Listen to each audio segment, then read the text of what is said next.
Hi, welcome along to my wee channel, The Kilted Cyclist. Now today I'm reviewing the DJI Osmo Action 3 Action Cam.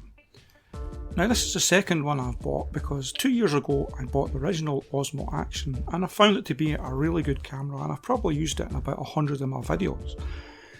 Now what's the difference between the two?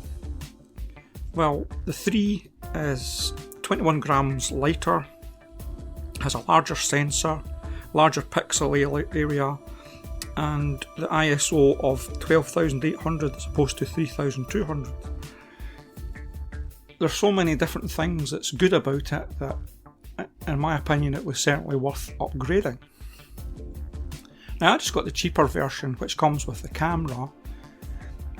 It's got a quick fit cradle, it's got the magnetic mount and one with a sticker, and it also comes with the USB charger.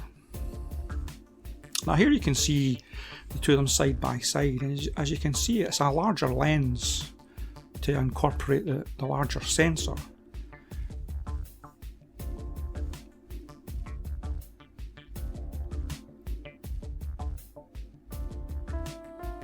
And what you will notice that the power button is off the top now and is actually on the side.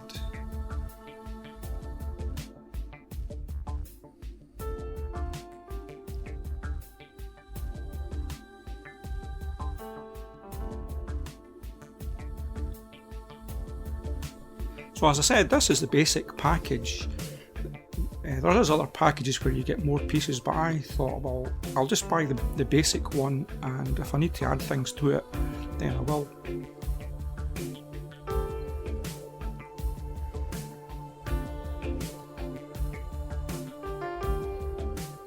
Now as you can see, that the cradle fits on to the magnetic mount, and I was quite worried about this just being a magnetic thing, but as it turns out, it's actually got two wee clamps at the side as well. So when you fit it on, the magnet holds it, and then you've got the two clamps at the side. So it is quite robust. As you can see, there's the two slots at the bottom to hold it.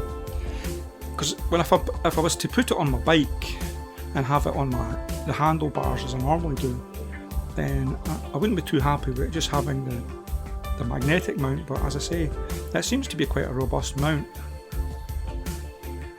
As you can see, they're spring-loaded clamps at the side to hold it as well as the magnet.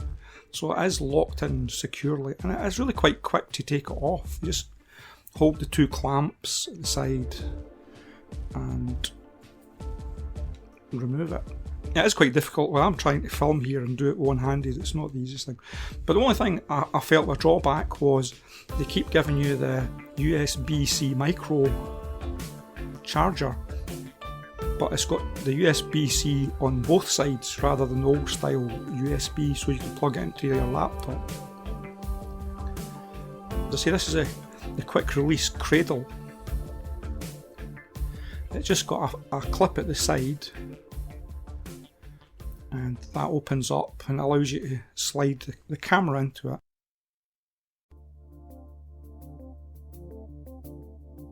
And it gives you the option of either being portrait or landscape. Let's say you were vlogging and you wanted to have it in portrait mode, then it allows you to turn the camera sideways. Now the slots at the side are quite easy to open, and this is the one for the power or the microphone if you've got the connection for a standalone microphone. The other slot is for the battery. Once again, it's quite easy just to slip it open, pushing down and sliding. And that allows you access to your battery and your micro SD card, which just pushes down and clicks, and if you're releasing it, you just push down and it springs back out again.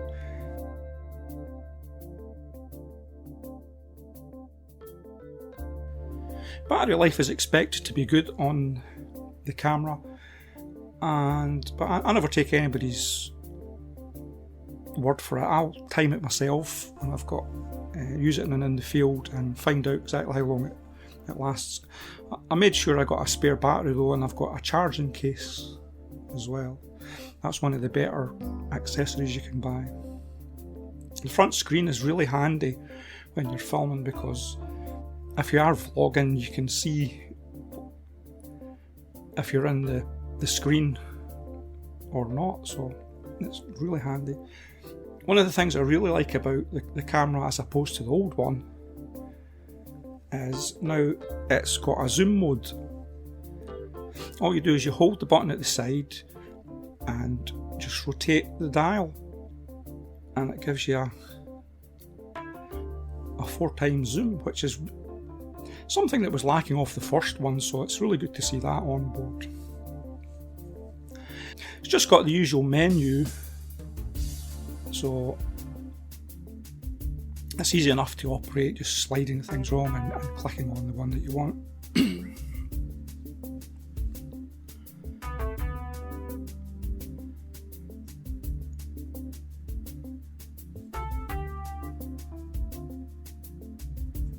I tend to film mostly on 2.7, 16.9, 60 frames a second, which looks really good on YouTube, and there's not much difference between that and 4K when I'm filming. Now this is a good thing that they've introduced, is the Horizon Steady.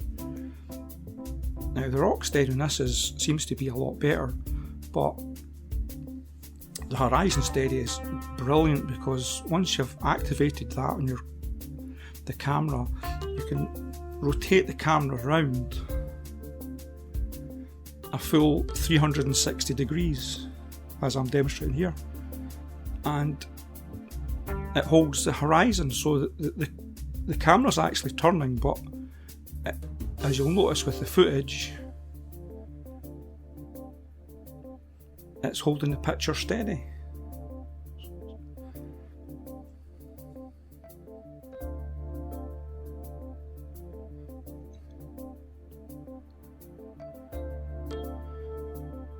And there you go.